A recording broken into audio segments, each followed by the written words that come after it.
नमस्कार मित्रांनो, आपण बऱ्याच वेळेला एक्सरसाइज बद्दल वॉकिंग बद्दल बोललोयच, पण तरी सुद्धा जर तुम्हाला एक असा व्यायाम प्रकार निवडायला लावला ज्याच्यातून व्यायाम होईल, कॅलरीज बर्न होतील, पण त्याचबरोबर खेळाची मजा येईल आणि जो उन्हाळा आपल्याला जाणवतोय त्याची तीव्रता सुद्धा कमी होईल, आपल्याला एक गारवा अनुभवायला मिळेल, तर असा व्यायाम प्रकार निवडत असताना नक्कीच तुमच्या डोळ्यासमोर पोहण्याशिवाय दुसरा कुठलाही व्यायाम येणार नाही।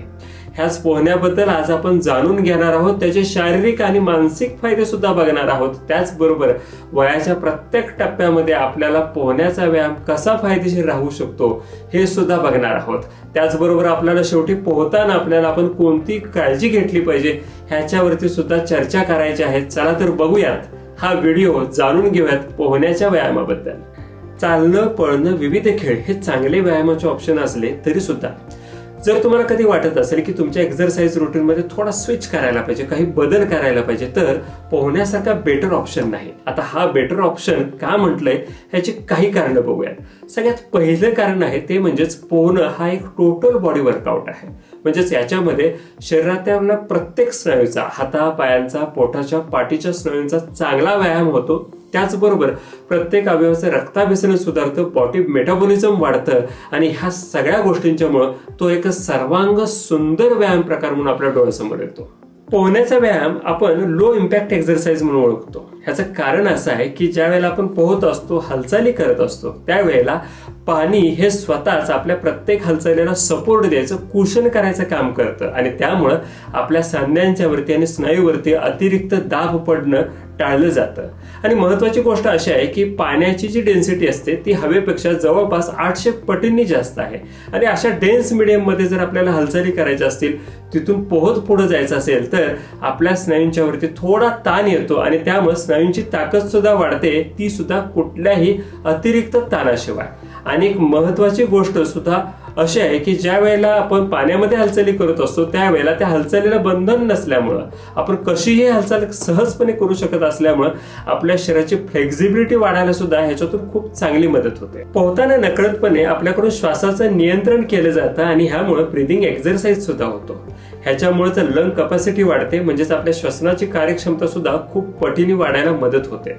तसंच 2023 साली journal of frontiers in physiology ह्या एका संशोधन पत्रिकेमध्ये एक संशोधन प्रकाशित झालं आणि त्याच्यामध्ये असं सांगितलंय की पोहण्याचा व्यायाम केल्यामुळे हृदयाची कार्यक्षमता वाढते, त्याचबरोबर हृदय आणि रक्तवाहिन्यांचे आजार होण्याची शक्यता सुद्धा खूप कमी होते। पोहण्याचा आणखी एक फायदा म्हणजे ह्याच्यातून मोठ्या प्रमाणावरती कॅलरीज बर्नआउट होतात। ऑलिम्पिक गोल्ड मेडलिस्ट मायकल फेल्प्सने असं म्हटलंय की त्याच्या ट्रेनिंगच्या दरम्यान तो दिवसाला जवळपास 12,000 कॅलरीज बर्न करत होता।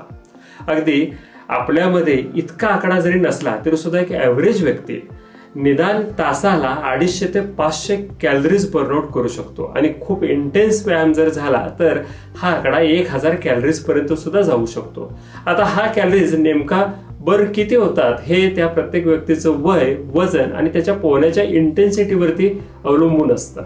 एवढ्या मोठ्या प्रमाणावरती कॅलरीज बर्नआउट होत असल्यामुळं पोहल्यामुळं वेट मॅनेजमेंट चांगलं होतं, म्हणजेच स्नायूंना टिकवून ठेवलं जातं, फक्त फॅट लॉस केला जातो आणि ह्याच्यामुळेच BMI सुद्धा खूप चांगल्या पद्धतीने सुधारायला मदत होते।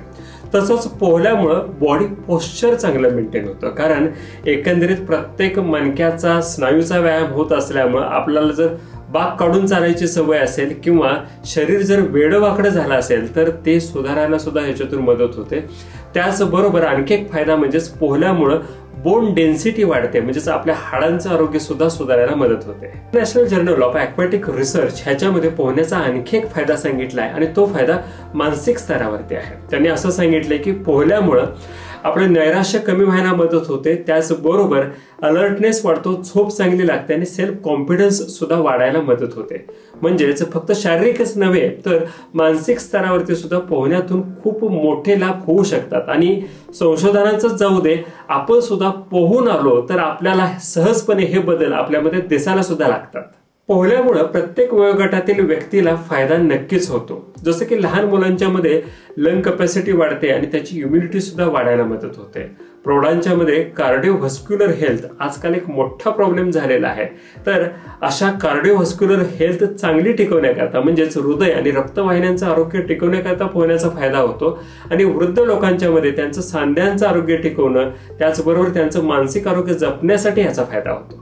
आपल्यापैकी अनेक जण पोहत असतील किंवा पोहण्याची इच्छा झाली असेल, पण प्रत्येकाने काळजी घेऊन पोहायला हवं। पोहायला जाण्यापूर्वी आपण काही वॉर्मअप एक्सरसाइज करायला हव्यात। त्याचबरोबर जेवल्यानंतर लगेच पोहणं टाळायला हवं। पोट पोहण्यापूर्वी थोडंसं हलकं असायला हवं। त्याचबरोबर पाणी भरपूर प्यायला हवं। हायड्रेशन मेंटेन करायला हवं, कारण आपण पाण्यातच पोहतोय तर वरून पाणी पिण्याची गरज काय असंही वाटू शकतं, पण पोहताना आपण थकतो आणि त्यामुळे हायड्रेशन मेंटेन करणं खूप गरजेचं आहे। जर तुम्हाला दम्याची तक्रार असेल, हृदयाची तक्रार असेल तर तुमच्या डॉक्टरांशी चर्चा करून पोहायचे की नाही आणि किती पोहायचं ह्याचा सुद्धा निर्णय घेणं महत्त्वाचं आहे। त्याचबरोबर जर सर्दी, ताप, खोकला असेल, जुलाब किंवा उलटी होत असेल, एखादा त्वचेचा आजार असेल तर तुम्ही पोहणं शक्यतो टाळायला पाहिजे। त्याचबरोबर जर एखादी ओपन वुंड असेल म्हणजे जखम झाली असेल तरी सुद्धा तुम्ही पोहायला जाणं टाळा। एखादा जंतू संसर्गजन्य आजार असेल तरी सुद्धा पोहणं टाळा, म्हणजे इतरांना तो आजार होणार नाही। त्याचबरोबर आजकाल पाण्यामध्ये बऱ्याच प्रमाणात क्लोरीन सुद्धा टाकलेलं असतं आणि अनेकांना ह्या क्लोरीनची ॲलर्जी असते, त्यांनी सुद्धा भरपूर क्लोरीन असलेल्या पाण्यामध्ये पोहणं टाळायला हवं। त्याचबरोबर सगळ्यांच्यासाठी एक सल्ला आहे की जर तुम्ही क्लोरिनेटेड वॉटरमधून पोहून बाहेर आला असाल तर ते पाणी आपल्या अंगावरती, केसावरती वाळू देऊ नका। लगेच चांगल्या पाण्याने आंघोळ करा आणि शरीर स्वच्छ करून घ्या। पोहणं कितीही फायदेशीर असलं तरी सुद्धा आपली सुरक्षा सुद्धा पोहताना खूप महत्त्वाची आहे।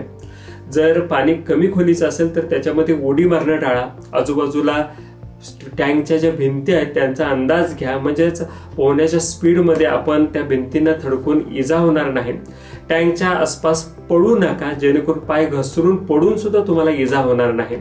जर मित्रांच्या ग्रुपमध्ये पोहत असाल तर एकमेकाला बुडवणे किंवा जास्त वेळ पाण्यामध्ये राहणं असे खेळ सुद्धा बऱ्याच वेळेला खेळले जातात। असे असुरक्षित खेळ खेळणं टाळा।